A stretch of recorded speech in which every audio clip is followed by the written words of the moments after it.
Very good morning, students. I hope you all are fine and safe at home. In previous lecture, we have discussed central problems. What are central problems? There are basically three central problems: what to produce, how to produce, and for whom to produce. In today's lecture, we will discuss solution of these central problems. इन different economies हमारे यहाँ तीन type की economies होती हैं: market economy, centrally planned economy and mixed economy. अलग अलग economy में सेंट्रल प्रॉब्लम्स, जो हमारी तीन सेंट्रल प्रॉब्लम्स हैं, what to produce, how to produce and for whom to produce, इन तीनों के सॉल्यूशंस डिफरेंट होते हैं। क्यों? क्योंकि तीनों में मोटिव डिफरेंट होते हैं। तीनों इकोनॉमीज़ में जो प्रोड्यूसर्स हैं उनके मोटिव डिफरेंट हैं। मार्केट इकोनॉमी की अगर हम बात करें, मार्केट इकोनॉमी एक फ्री इकोनॉमी होती है जिसमें प्रोड्यूसर्स जो हैं वो फ्री होते हैं ये डिसाइड करने के लिए क्या प्रोड्यूस करना है, what to produce, how to produce, कैसे प्रोड्यूस करना है, फॉर होम टू प्रोड्यूस, किसके लिए प्रोड्यूस करना है। They are free to decide, जिसके इनके बेसिस पे क्या करेंगे वो डिसीजन। और इनका जो मेन मोटिव है, मेन मोटिव क्या होता है इनका? Profit earning. प्रॉफिट अर्निंग ऐसी टेक्निक, ऐसे गुड्स और ऐसे लोगों को चुनते हैं जहाँ पर उनको ज़्यादा से ज़्यादा इनकम प्राप्त हो सके। ये जो बेसिस है, ये किस बेसिस पर डिसीज़न देते हैं? डिमांड और सप्लाई के बेसिस पर। कितनी डिमांड है, कितनी सप्लाई करनी है, इन फोर्सेस के बेसिस पर क्या करते हैं? ये डिसीज़न लेते हैं। Producer will choose to produce those good. अगर हम बात करें व्हाट टू प्रोड्यूस, वो गुड्स बनाएंगे जिस पे जो प्राइसेस हैं वो ज़्यादा से ज़्यादा लगा सकें, क्योंकि उनका जो मेन इंटरेस्ट है वो उनका प्रॉफिट मैक्सिमाइज़ करना है, रिवेन्यू ज़्यादा से ज़्यादा क्रिएट करना है। वो ऐसी टेक्निक, हाउ टू प्रोड्यूस, कैसे प्रोड्यूस करेंगे, वो ऐसी टेक्निक यूज़ करेंगे जिससे कि उनको कम समय में ज़्यादा से ज़्यादा फ़ायदा हो। वो मशीन्स का यूज़ करेंगे। मशीन में क्या है? कम समय में ज़्यादा सामान बनता है।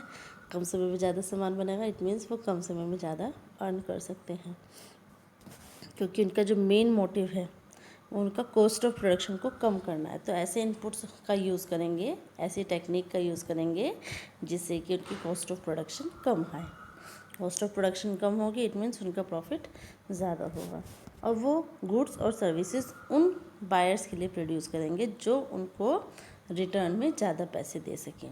मैक्सिमम प्राइस जो पॉसिबल मैक्सिमम प्राइस जो उनको पे कर सकता है वो उन बायर्स के लिए प्रोड्यूस करेंगे। That means their main interest was to increase their revenue, was to lower their cost of production and also to increase और maximize their profit। तो वो ऐसे सॉल्यूशंस बनाते हैं अपनी सेंट्रल प्रॉब्लम के जिससे कि वो अपने रिवेन्यू ज़्यादा कर सके, कॉस्ट ऑफ प्रोडक्शन कम कर सके। ऐसी टेक्निक यूज़ करेंगे जिससे कॉस्ट ऑफ प्रोडक्शन कम हो, और साथ ही उन लोगों के लिए सामान बनाएंगे जो उनको रिटर्न में ज़्यादा पैसे दे सके, जिससे कि उनको मैक्सिमम प्रॉफिट हो। नेक्स्ट हमारा है centrally planned economy. Centrally planned economy, इसमें जो डिसीजंस होते हैं what to produce, how to produce and for whom to produce, these decisions are taken by some central authority like government. Government के द्वारा ये डिसीजन लिया जाता है what to produce, how to produce and for whom to produce. And the government's motive, जो government का motive होता है वो होता है हमेशा सोशल वेलफेयर। तो डिसीज़न इस तरीके से लिए जाते हैं जिससे कि ज़्यादा से ज़्यादा सोशल वेलफेयर हो। मैक्सिमाइज सोशल वेलफेयर मैक्सिमाइज करने के लिए इस तरीके के डिसीज़न लिए जाते हैं। इनका जो मोटिव होता है प्रॉफिट मैक्सिमाइजेशन मोटिव इनका नहीं होता है। इनका मोटिव क्या होता है? Social welfare. वो ऐसे गुड्स और सर्विसेज प्रोड्यूस करेंगे, जो गवर्नमेंट है वो ऐसे गुड्स और सर्विसेज प्रोड्यूस करेगी जिससे कि जो सोसाइटी के लिए यूज़फुल हो। That technique of production will be adopted which is socially most useful. वो ऐसी टेक्निक यूज़ करेंगे। वो ऐसे टेक्निक कौन सी है? वो लेबर इंटेंसिव टेक्निक यूज़ करेंगे जिससे कि सोसाइटी को ज़्यादा से ज़्यादा फ़ायदा मिल सके। इट मीन एम्प्लॉयमेंट किस में ज़्यादा मिलता है? Labour intensive. तो वो लेबर इंटेंसिव टेक्निक यूज़ करेंगी जिससे कि लोगों को ज़्यादा से ज़्यादा रोज़गार मिल सके, एम्प्लॉयमेंट मिल सके। वो लेबर इंटेंसिव टेक्निक यूज़ करेंगी किसके against? Capital intensive technique use ना करके वो लेबर इंटेंसिव टेक्निक का यूज़ करेंगे जिससे कि अनएम्प्लॉयमेंट कम हो, एम्प्लॉयमेंट बढ़े। और जो गुड्स और सर्विसेज प्रोड्यूस होंगी वो किसके लिए प्रोड्यूस होंगी? For home.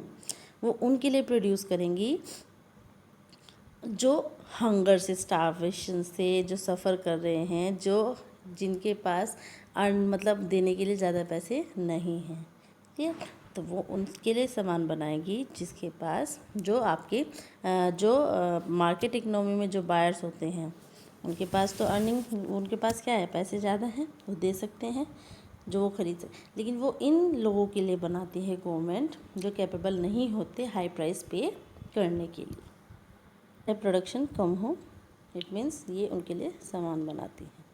मार्केट नेक्स्ट है मिक्स्ड इकोनॉमी। मिक्स्ड इकोनॉमी में merits and avoids the demerits of market and centrally planned economy. ऐसी इकोनॉमी जहाँ पर मेरिट्स और डिमेरिट्स मार्केट इकोनॉमी और सेंट्रल इकोनॉमी के कंबाइन हो जाते हैं।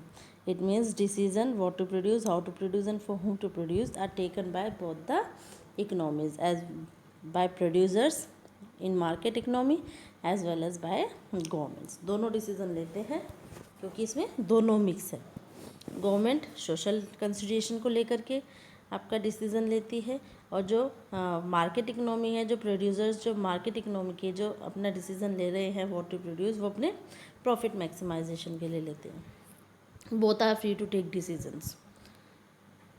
For example India, all the producers are free to produce cloth or steel to maximize their profit, but railways, which is the monopoly of government, it provides these service at nominal rate so that poor people can afford to buy them।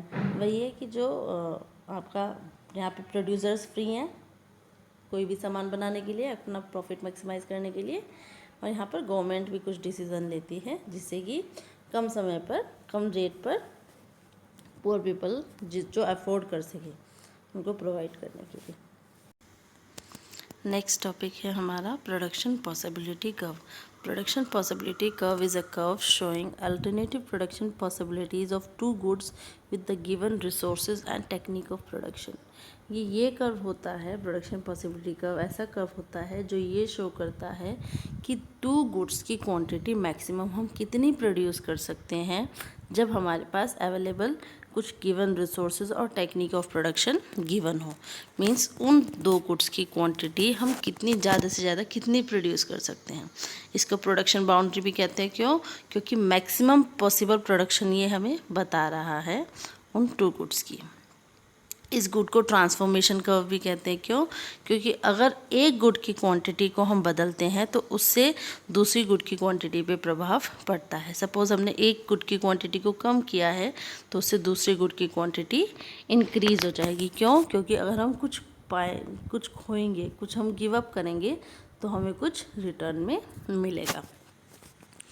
So production possibility curve is a curve showing different combination of two goods which can be produced with available resources and on the assumption that resources हमें given हो। ये assumptions हो, ये हमें ये नहीं है कि ये हम पहले से assume करके चलेंगे कि resources हमें given होगी। रिसोर्सेज जो हमें गिवन होगी वो हम पूरी तरीके से फुली और एफिशिएंटली इस्तेमाल करेंगे, और टेक्निक भी कांस्टेंट रहेगी, टेक्निक भी हमें गिवन होगी। तो ये तीनों चीज़ों को एज्यूम करके हम जितना ज़्यादा से ज़्यादा प्रोड्यूस करते हैं टू गुड्स की क्वांटिटी को, that is our production possibility curve. For example, suppose an economy decide to produce only two goods. एक इकोनॉमी सिर्फ दो गुड्स को प्रोड्यूस करने का डिसाइड करती है, व्हीट एंड क्लॉथ। अगर सारे अवेलेबल रिसोर्सेज और गिवन टेक्नोलॉजी, किसके साथ? अवेलेबल रिसोर्सेज और गिवन टेक्नोलॉजी के साथ। अगर हम ये सारे रिसोर्सेज और किस पर खर्च करें? व्हीट का प्रोडक्शन प्रोड्यूस करने के लिए खर्च करें, तो उससे क्या होगा? हमारा 100 लाख टन जो है व्हीट प्रोड्यूस हो सकता है। और अगर इन रिसोर्सेज का इस्तेमाल सिर्फ क्लॉथ के प्रोडक्शन के लिए करें तो हमारा 4000 बेल्स क्लॉथ प्रोड्यूस हो सकता है। मैक्सिमम क्वांटिटी है व्हीट 100 लाख टन और क्लॉथ 4000 बेल।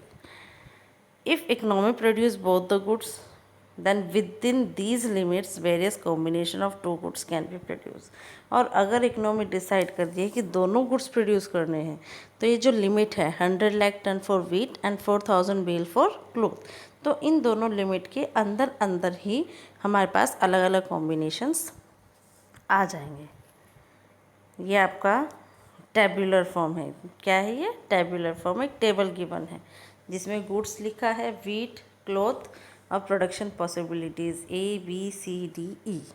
अगर वीट प्रोड्यूस किया है, पॉइंट ए शोज अगर वीट प्रोड्यूस कर रहे हैं अवेलेबल रिसोर्सेज से तो 100 लाख टन, और 100 जो है आपका सिर्फ वीट प्रोड्यूस होगा, क्लॉथ 0 होगा।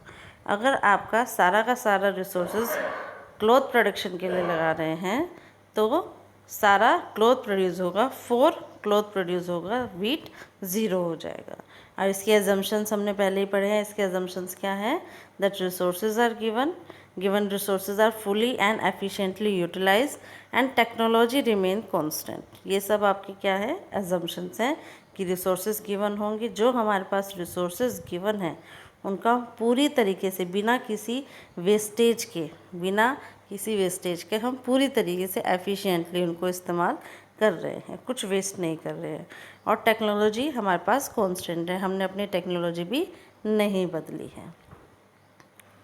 द अबव शेड्यूल, ये शेड्यूल क्या शो करता है? That a lakh ton wheat of wheat alone will be produce without any production of cloth. अगर हम सिर्फ वीट को प्रोड्यूस करें तो हमारे पास 100 लाख टन वीट होगा, अगर हम प्रोडक्शन क्लॉथ का ना करें। और अगर हम सिर्फ आपका क्लॉथ प्रोड्यूस करें तो हमारे पास 4000 बेल क्लॉथ का प्रोड्यूस होगा बिना वीट के किसी प्रोडक्शन के।